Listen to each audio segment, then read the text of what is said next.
Hey folks, it's Remso here, and I want to talk to you about Liberty on Point.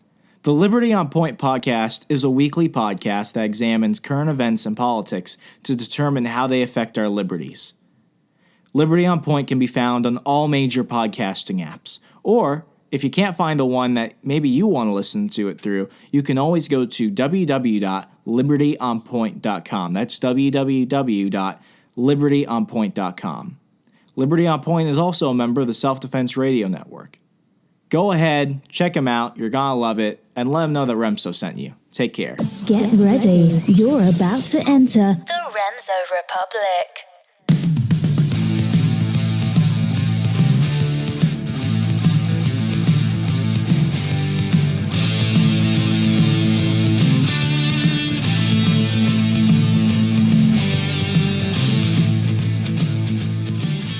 Ladies and gentlemen, welcome to another installment of what I'm hoping is your all-time favorite program.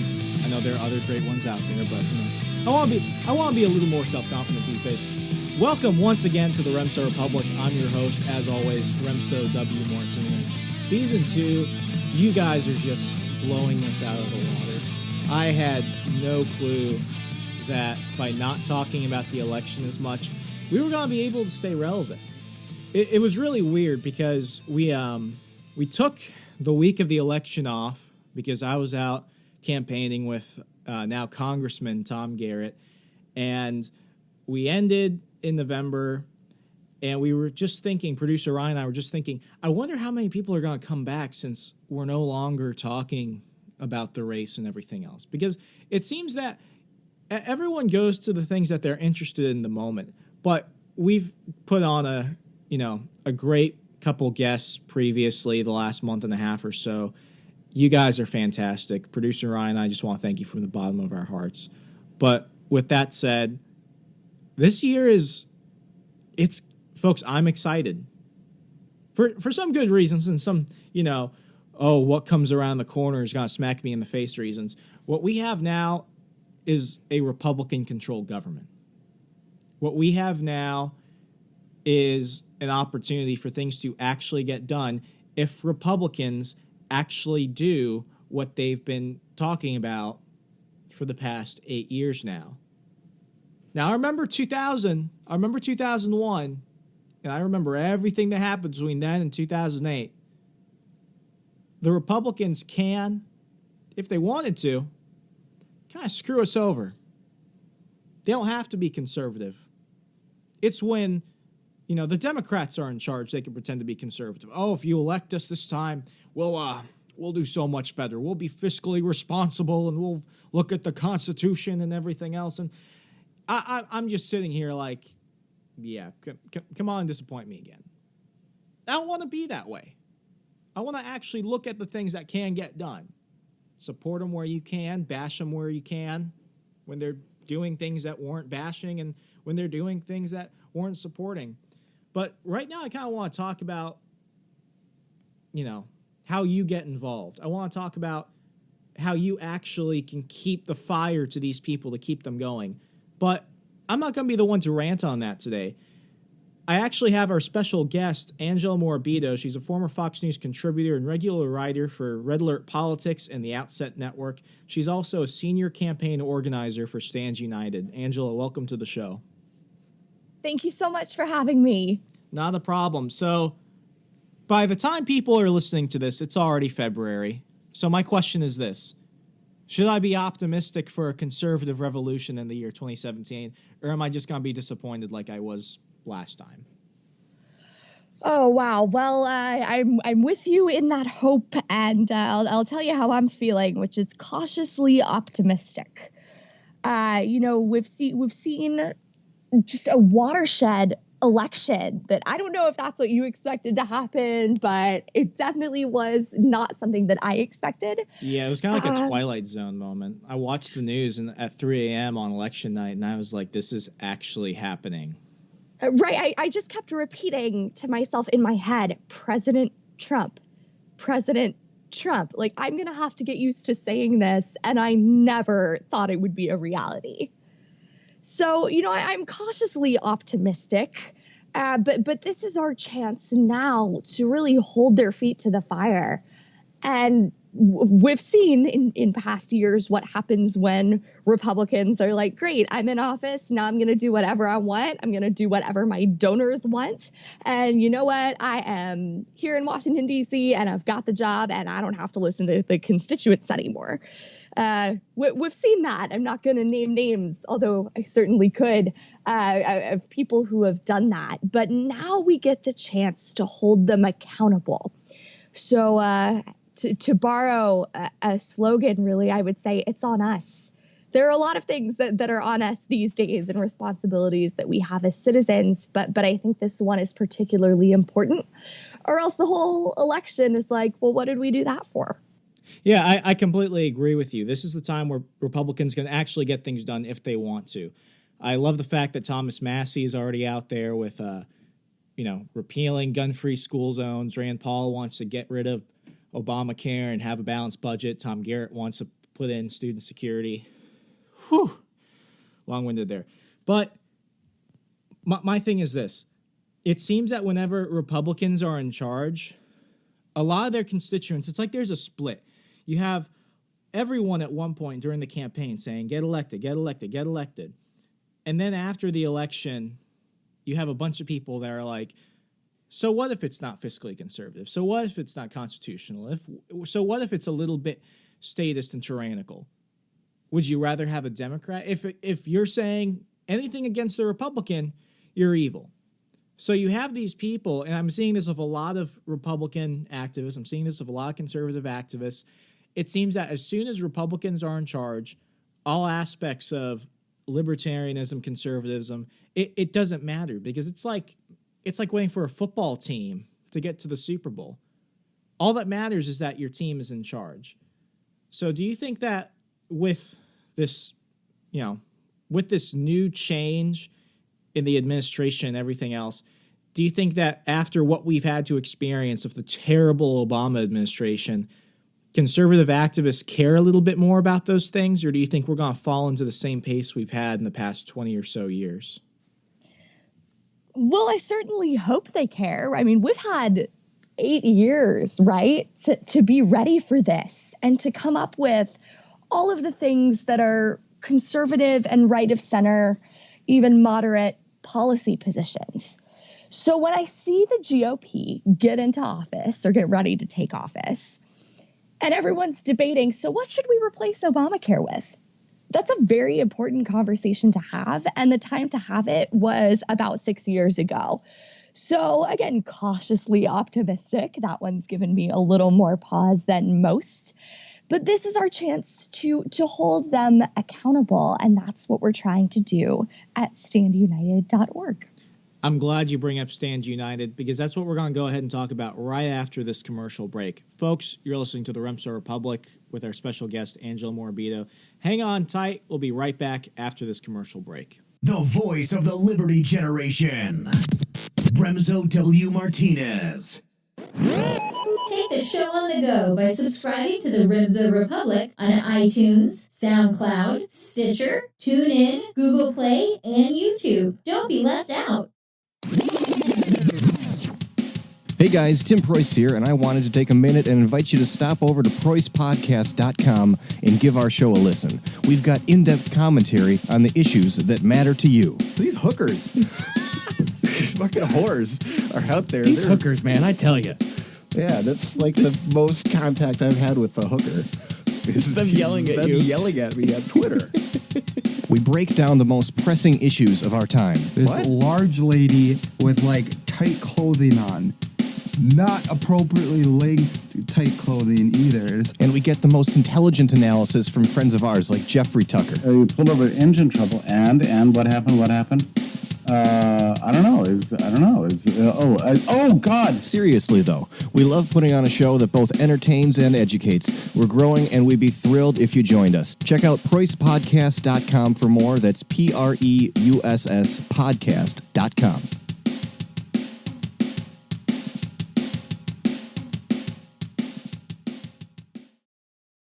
Make sure to visit LibertarianWingMedia.com, where you can find articles written by libertarians all over the world on all of today's issues. Check out our podcast network with monthly and weekly podcasts. check out our Libertarian t-shirt store with t-shirts like Make Markets Free Again and Make Markets Not War. And you too can become an author at Libertarian Wing Media and write what you want when you want. Just email alexmerced@alexmerced.com. Thank you very much.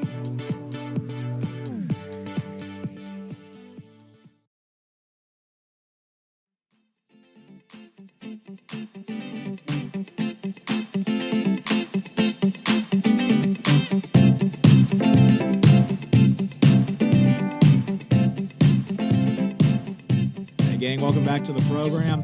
Angela, you brought up Stand United just now. For those listening that haven't heard of your organization before, can you kind of give us a little background about it? Sure. So Stand United is an online petition platform that anyone can use.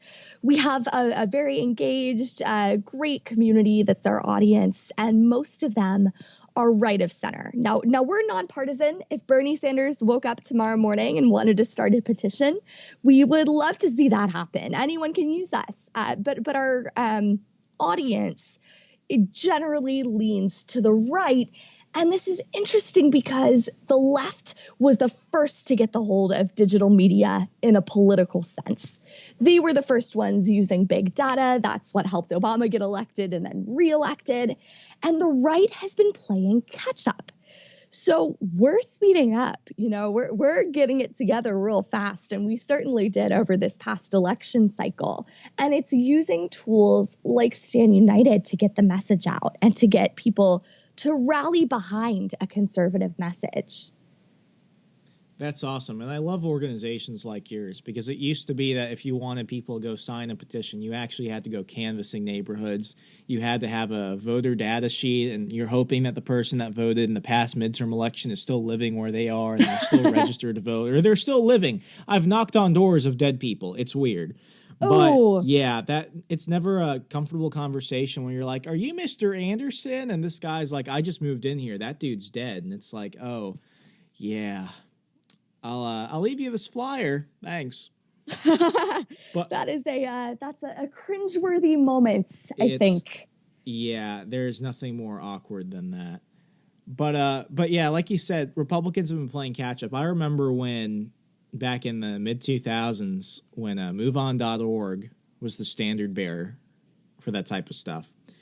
And I remember this article of National Review. I forgot who specifically wrote it. But the thing about organizations like yours is that they do a lot of good, but because of the bad eggs out there, it's kind of spoiled this type of thinking. Whether it's super PACs, whether it's these petition sites. We saw it with the Tea Party. We saw a lot of people saying, if you want to, elect a pro-life Senate, click here and sign this petition. And next thing you know, you're getting 20 million different emails, and you're getting emails from Donald Trump when you didn't even sign up for Donald Trump's mail list. Now, what do you guys, because somebody's going to ask, when somebody signs up for your site, when they sign a petition on your site, is their information kept privately? Absolutely. So the way that our site works is that some petitions are sponsored. There's one on our homepage right now that's Americans for Tax Reform saying repeal Obamacare in the first 100 days. There are petitions that are like that. But if it's an issue you really care about, you can opt in to have your information shared and to receive those emails. But if you don't check the box, which is perfectly fine, people do that all the time, then your info will not be shared and you're not going to be getting a bunch of emails. We're not going to do anything with your data that you don't give us permission to do. That's awesome, because I think that's a lot of things that worry people. Now, I'm a capitalist. If I could easily rent a listserv from somebody, or if I could rent a newsletter template, I'm going to do it. So there's nothing unethical about it. I remember I was suddenly getting Trump emails because Ted Cruz rented out his email list to the Trump campaign. Now, there's nothing wrong with that. I just wish that I had known about things like that. And I've seen this in the past with other organizations, with PACs, with organizations like yours, where I don't recognize the area where I have to opt in or opt out. But a lot of people worry about that, especially conservatives, because especially with the way things were during the Tea Party movement, a lot of people felt kind of, betrayed because their information's being thrown 20 million different directions. It's something that bothers people. One question one of the members of the Remso Republic Nation private fan group asked was this, and it's a very general question. Once your name is on that petition, where does it go from there? Because people don't necessarily see the next step process. So if you could kind of explain, let's say I signed the first 100 days repeal Obamacare petition you have on your site. What's going to happen? Does it need to reach a certain number of signatures? Is there a deadline to sign it? How does that type of stuff typically work? Sure, that's a great question. The way this works is that the petition creator will set a deadline. They can move the deadline. So if things change, circumstances, may change in the time that your petition is running, you can set a different deadline for that. What happens is that you're added to our list of supporters, and it is on the petition creator to deliver that petition. So we have one that's up right now that says, Director of the Smithsonian, include Justice Clarence Thomas in the African American History Museum. That is getting ever closer to 10,000 signatures. Wow. Oh, yeah, totally. We're really excited about that. And we're excited about having our petition creator deliver that to the Smithsonian. And these deliveries can take any form. I mean, the easiest way to do it is to just email your petition. But some people like to get creative. Some people like to print out a huge stack of signatures and bring it to a city council meeting. Some people, I've even floated the idea of chalking all the names on the sidewalk so people see this huge list of names as they walk into a meeting. Of course, we don't want anyone to do something that is disruptive or even disrespectful. Our terms of use are encouraging everyone to be respectful. But part of what America was founded on was peaceful protest and the right to petition the government. So we're all about using that right, and we encourage people to do it. And the decision makers notice. Like, we have a column of all of our victories on the right side of our site. If you go to standunited.org, people see what we're doing, they take notice, and it has an impact. That's perfect. For me, I'm one of those really impatient people. When I start something, I typically like to see how the process is the entire time, even when it's something I'm not interested in. It's like when I donate towards something, I'm constantly gonna bug the person that asked me for money. It's like, okay, where'd you put my money in that type of stuff. For me, one thing that I try and do is, especially here in the Commonwealth of Virginia, I like to call and bug my delegate. I will constantly call him or her, depending on who's in the position at the time. I'll call them or my state senator, and I'll try and do that. What's the difference between people like directly reaching out to their congressman or their other elected official and signing a petition? Is there any difference in the impact, or is it just another way of doing it? Well, you're looking at two different methods, and what sets petitions apart from just calling is that when you make that phone call, which I'm not saying you shouldn't do, it's a great thing, keep going. But when you're making that phone call, you're one voice. But when you show someone a petition that has 50,000 signatures, 250,000 signatures, you're that huge number of voices. And people notice that. So that's why we picked the name Stand United, is you're not just one person saying, hey, this is how I feel. You're saying, hey, I'm one person, this is how I feel. And hundreds of thousands of other people feel the same way. So instead of having to be physically present at a school board meeting or even a congressional hearing, instead of having to take time off from work, get in the car, pack your lunch, and go, you get to have a digital presence. And it's that much easier to make your voice heard. How many signatures did you say the Judge Clarence Thomas petition was getting? So as I look at it right now, it has 8,927. But pretty soon we're going to be pushing 10K. And I certainly hope that your listeners can help get us there. Yeah, definitely. Those are a lot of people. I'm just curious. Once you submit that petition, what if it gets ignored? Well, unfortunately, that's a real risk. But what we're seeing is that the petitions don't get ignored. People take notice, people read them over, and even if the decision comes down in the opposite way, it doesn't mean that you weren't heard, and it doesn't mean that you didn't have an impact. It just means that sometimes, you can't win them all. We had someone actually petition their mother to give them back a selfie stick. And I know that's a real issue.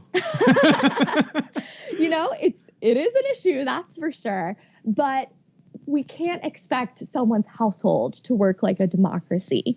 Every petition that we have has a specific angle to it. And not all the time is our side going to win. But unless you try, you're not going to have that chance. And when you look at our victories column of things that we've won from the hyper-local level, like individual schools, all the way up to the national level, like petitioning the NFL about uniform requirements, you do see that the odds are ever in your favor should you decide to do this and to rally people behind your issue. Sounds pretty legit. I mean, yeah, even folks, I've seen this happen so many times. You push really hard for something, you spend countless hours and time and money, so much money, towards getting things to be heard. And then, you don't succeed.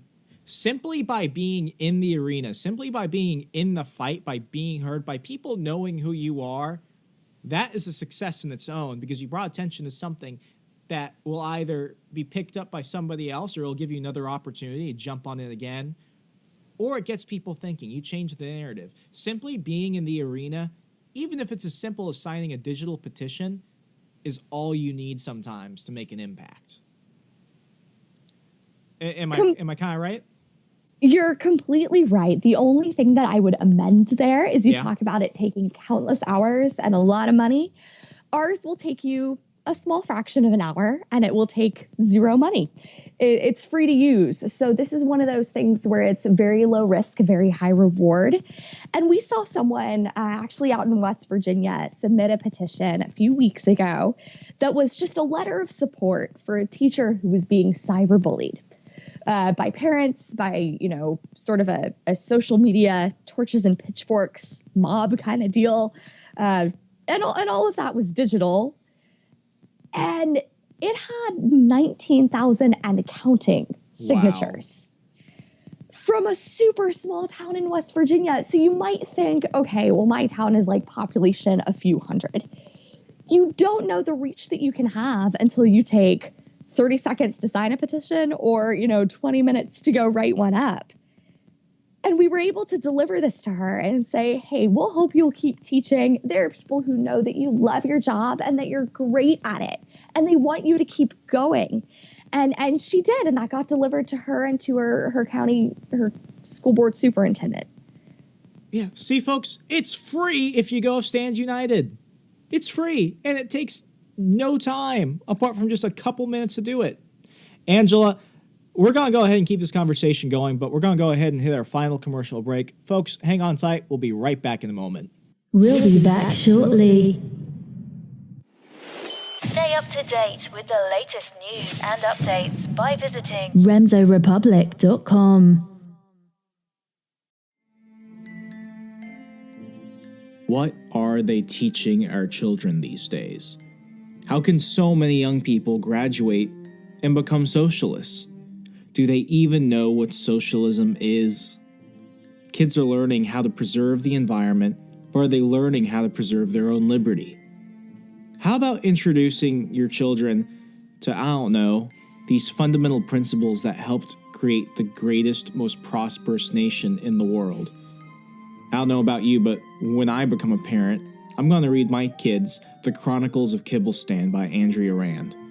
A little bit of Narnia, a little bit of Atlas Shrugged. Kids are loving this exciting saga about a fantastical land's struggle to be free. Filled with humor and suspense, Kibblestan is a treat for any kid, or even adults. I enjoyed reading it.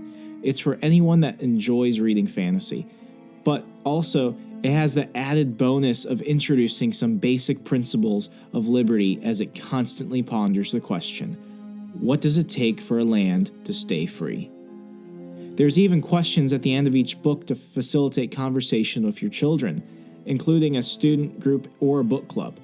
The Chronicles of Kibblestan by Andrea Rand is currently available on Amazon.com, or you can visit www.kibblestan.com. Liberty is worth preserving.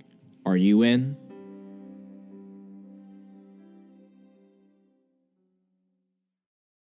Make sure to subscribe to all the podcasts on the Libertarian Wing Media Podcast Network on Google Play, iTunes, and Stitcher, such as the Alex Merced Cast, with interesting interviews with interesting people every week. Breaking Progressives, spending time every week breaking down left-wing narratives and showing what's real and what's fake. Economics Why Not? A weekly look at economics and applying economic principles to daily life. Better Today, a weekly podcast where we take a look on ways to improve your life and be better today. Libertarian Comments is a podcast where we play audio from the video archives of Alex Merced from his videos dating back to 2008. Liberty Public Access, a podcast where anyone can submit an episode. Submit your episodes to Alex Merced at alexmerced.com. Have you been wanting to start your own podcast? Then subscribe to Podcast and Blogging Tips and Tricks, a weekly podcast about how to host your podcast, how to produce your podcast, and how to market your podcast. We'll be adding some monthly podcasts to the lineup soon, including Make Markets Free Again, a monthly look at what's going on in markets and regulation all over the world, and the Free VST podcast, looking at free VST instruments for electronic music producers. Listen to these podcasts by going to libertarianwingmedia.com or subscribing on iTunes, Stitcher, or Google Play. And if you enjoy the podcast, tell your friends and leave a positive review on iTunes, Stitcher, and Google Play.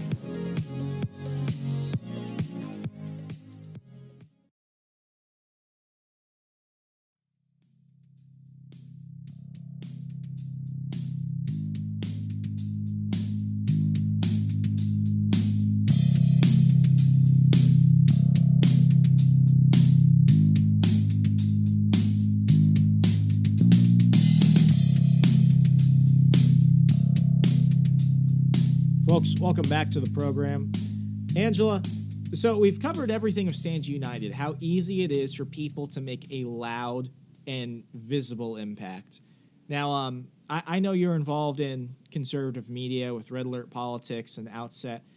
This is something that excites me because just like the digital platform that Stand United uses and the way that we communicate, I mean, over 70% of Americans right now get their news from social media, whether it's Facebook or Twitter.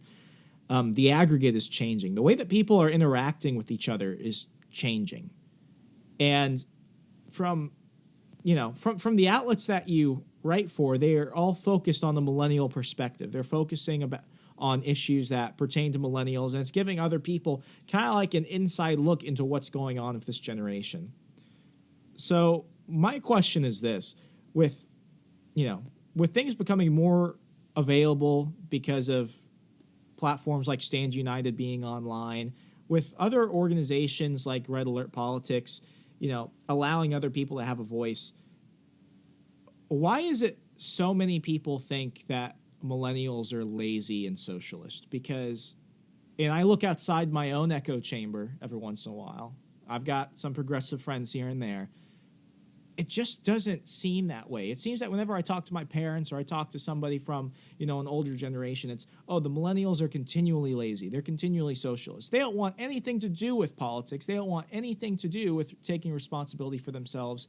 What do you think is creating this image? Because you and I are around the same age, and so many of our peers in this field of work are doing some amazing things that nobody ever thought could come true. What do you think is promoting this stereotype right now? Well, unfortunately for us, those leftist, socialist, safe space, screaming millennials are the loudest. So they're the message that gets heard, and they overwhelm ours, which is, from what I see and from what I write, it's a little bit quieter. It's a little more methodical. It's not something that's going to stage a sit-in a college president's office, because that's a leftist thing. That's not our thing, right? So the loudest millennials, I think, are giving the rest of us a bad name. I do think that impression is fake. I do think millennials are not a monolithic group. So to say they're all lazy or they're all left wing or they're all this, they're all that, we're not all anything. We're not all together. Oh, definitely. I mean, even at Liberty University, which was called the most conservative campus in America, you've got people like me. You know, I'm one of like a handful of libertarians on campus, and I know maybe one Democrat, though that person may have transferred after Jerry endorsed Trump. I don't know. But yeah, I used to fall into that frame of mind growing up. I mean, I was homeschooled for a while. I went to private school a little bit, but when I was in high school, I was public schooled. And growing up in Fairfax County, you know, Fairfax County, Virginia ruins it for the rest of the Commonwealth. It ruins it. We need to kick out Fairfax County from Virginia because it seems like you said, the loudest, more apparent people, the people that are trying to whine and get attention, and they're going to sit on the floor of Congress and not move until they get their way, are the people getting the most attention. So what do you think we need to do? Do you think we need to be louder and more visible than them? Or do you think we just need to stay the pace and try and get people to say, hey, look over there. Look what they're doing. They're not anything like this. Should we be louder or should we keep doing what we're doing? So while it's important to be loud in some cases, that I'm not saying that we should always cede center stage to the left, I think the best thing that moderate or right of center millennials or apolitical millennials can do is just stay the path. Forbes 30 Under 30 came out this week, and you look at these young people who are doing amazing things. I don't know where they are politically. I don't really care where they are politically, although I'd like it if they were on our side. That's not the point. The point is that they're young people who are doing great things in all kinds of industries. And just by staying the path, they get noticed in a big way. So I also think that you're about to see our generation shift. I think that you're about to see the people who thought Republicans are all bigots and they want to take away our healthcare and they're terrible people. You're about to see all of their worst fears never come true. The sky is not going to fall after Trump is inaugurated. I don't know if he's going to govern as a conservative. Of course, I hope he does. But at the same time, I know that this apocalyptic scenario they're predicting is not going to happen. And Republicans have this great opportunity to say, hey, look, we're actually really good at this. Our policies are going to help you because they're going to make you freer and in a more prosperous country. Exactly. I spent all of season 1 of the show attacking Trump. And I could easily do that now because that's easy. But honestly, I want to be proven wrong. Call him out where you can, support him where you can. I'm praying for him and Mike Pence because we cannot afford another failed presidency. Anyway, that's exactly right. Yeah, I mean, I've got to be the bigger man in this situation. There are a lot of people saying, oh my gosh, he's on the Trump train now. I'm not. I'm on the America train, darn it. I mean, what else do I expect? I don't want to burn the house down while I'm still inside of it. That makes no sense. But You're exactly right. You're exactly right. And the group that I just can't crack is the Bernie bros and the Bernie gals, too. I don't know where the message of history just left them. I don't know how they're missing it. We need something to show them that socialism is bad. And we're rife with examples. I mean, look at Venezuela right now. They're straight up eating zoo animals. I mean, it's horrifying. And that's what socialism gets you to. So I don't know what it's going to take for the Bernie fans to see that. But I know we have an opportunity right now to show them the alternative. Yeah, well, when they can figure out their gender, maybe we can have an adult conversation with them. But Angela, if people want to follow you on social media, read some of your work elsewhere, and keep up with you in general, how can they do so? Well, that would be awesome. I would love to talk to you guys, tweet with you guys. My Twitter handle is Bear to the Right, and that's the number 2.